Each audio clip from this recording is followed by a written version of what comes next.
Nous sommes avec Denis Lapierre, co-scénariste de Michel Vaillant, la BD. Vous êtes passage obligé ici, salon de l'auto de Bruxelles. Eh ben oui, c'est le salon de la voiture, c'est quand même l'univers de Michel Vaillant, donc passage obligé pour dédicacer le dernier album, 13 jours, et aussi en profiter pour voir les voitures.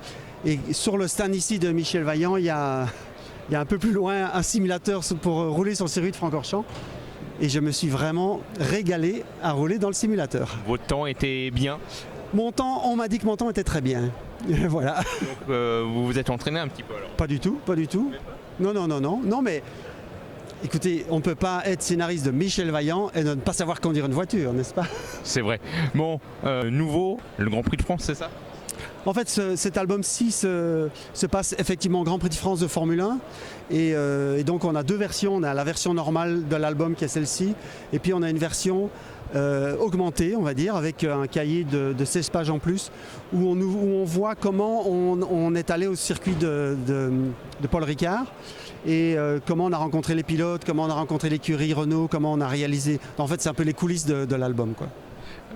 Indémodable, Michel Vaillant. On le voit, des jeunes, des moins jeunes qui viennent vous voir. Michel Vaillant existe depuis 1959, si j'ai bonne mémoire. Et dès le début, Jean Graton avait trouvé la recette, je pense, idéale. C'est-à-dire que c'est bien sûr une bande dessinée consacrée à la course automobile.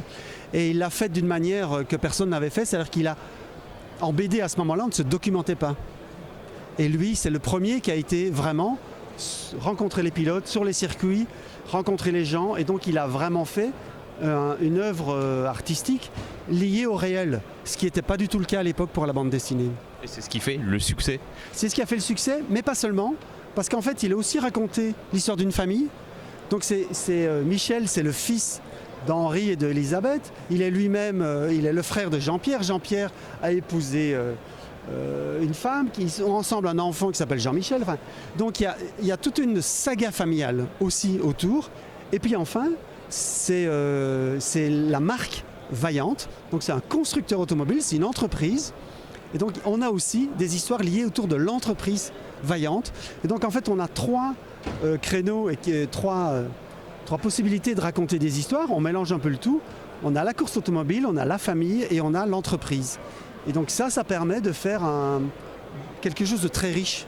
Et c'est ça aussi que les lecteurs aiment bien. C'est que ceux qui ne sont pas vraiment des ultra fans de la bagnole, ils s'y retrouvent parce qu'il y a vraiment des vraies histoires liées à la famille ou à l'entreprise. Alors Michel Vaillant, on le connaît, pilote de Formule 1, pilote d'endurance aux 24 heures du Mans, mais je sais pas, rallye, Dakar... Tout. Il a tout fait, Michel Vaillant. C'est le plus grand palmarès de l'histoire du sport automobile. Donc oui, Michel Vaillant, c'est un héros fictif, de fiction, donc c'est un héros extraordinaire qui peut tout faire. Et d'ailleurs, là, il est en Formule 1, mais l'histoire sur laquelle je travaille en ce moment, ce sera une voiture de rallye. D'accord. Voilà.